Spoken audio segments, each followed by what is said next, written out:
It's Miami Week basketball fans. Ohio men's basketball travels to Oxford tomorrow for a 7 p.m. matchup against the Redhawks at Millett Hall. The Bobcats are perfect so far in conference play after another victory Saturday against Toledo.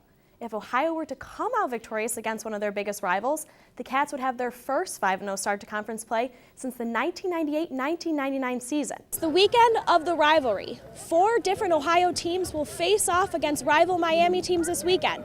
Tomorrow will be football, field hockey, and Sunday will be soccer. But tonight in the convo, it was Ohio volleyball versus Miami, and Ohio came out victorious in 4 sets. Most would argue that there hasn't been a better slate of action yet so far this season as for what is ahead on Saturday. Cats and Zips, 5 p.m. on ESPNU. Make sure to check our website, woub.org/sports, after the game for a full game recap. But right now, the Bobcat Sports Showcase is going to take a quick timeout. Don't go anywhere. We'll be right back. It's just pretty much having a good approach, good mental game. I mean, take a game one pitch at a time, try and simplify it down. When Jensen Painter steps up to the plate, he tries to keep it simple. But to calculate how Painter's numbers have improved this season since last, it would take more than some simple math. Let's start with the basics. In 2011, Painter's slugging percentage was .478. This season, it's .764. His on-base percentage last year was .396. This year, it's .461. And as of Ohio's game against Cincinnati, Painter has reached base in every game this season. You see where I'm going with this, but there's more. In 2011, he had 5 home runs. Through 28 games this season, Painter has 11 bombs, and there's still 27 more games left in the regular season alone. It's a simple fact that Painter's improvements are drastic. But what may not be so simple is how Painter got to where he is today. It's not every day a bus this size strolls down Notting Hill Drive, but it's also not every day that Faith gets to go home and see her family in the middle of the season. The Ohio wrestling team is ranked 28th in the country, but dropped 2 over the weekend. Yet the losses came to worthy opponents.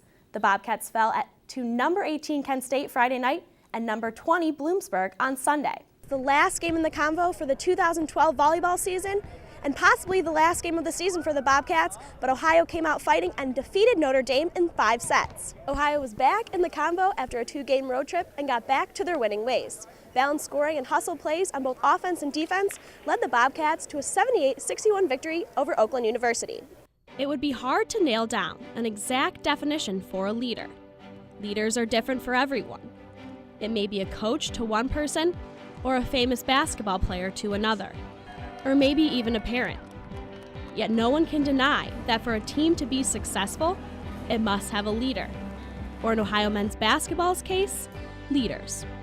DJ Cooper and Walter Offit are 2 of Ohio's seniors, and leaders. But just like there is no true definition of a leader, there is no true definition of how to lead. I think, DJ, he leads by, being our point guard, being our leader in that sense, being our assist leader, our points leader, whatnot. And I think with that, he brings a certain thing about him that he kind of innate ability that he has to lead by that way. And I bring something that, I'm the old man on the team. I bring energy, hustle, doing the right things every day as far as practice, off the court as well. So I think that's the way we're different. Not as much vocal as Walt. Walt's more of a vocal leader, and I just, go out and just, lead the team on the court and, just try to do the right things and, get guys involved. Walt's probably more vocal, more animated.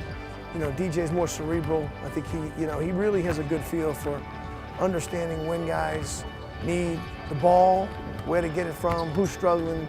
He's kind of a coach on the floor, so he doesn't have to say a lot. He does a lot of things with his play, and I think his confidence kind of spreads to the whole team. But in terms of just a guy who's kind of the voice and heart and soul of the team, Walter Offit.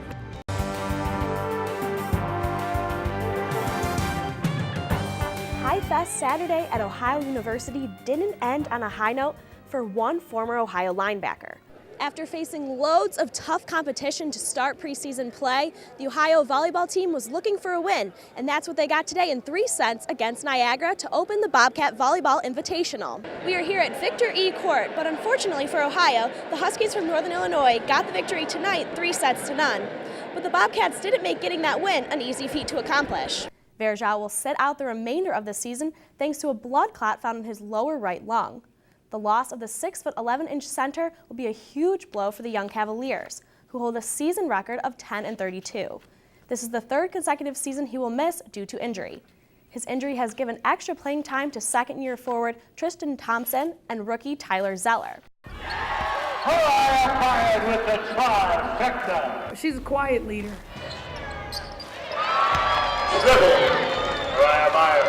She's one of those kids that came to play every day in practice and games. She was dedicated.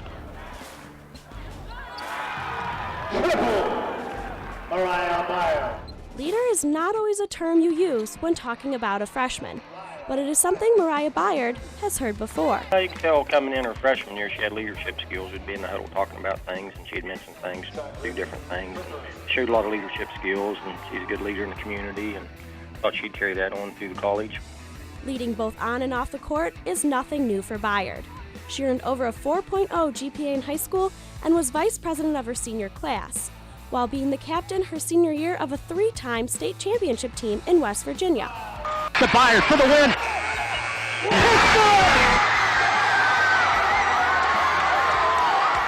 I take it one thing at a time. If I've got to practice, I do that, and I'm completely focused on that. But if I have an assignment to do, or if I have anything school related, I try to get that done. And really ahead of time, I try to just stay on top of things and stay focused on what I have to do, kind of keep my priorities in mind.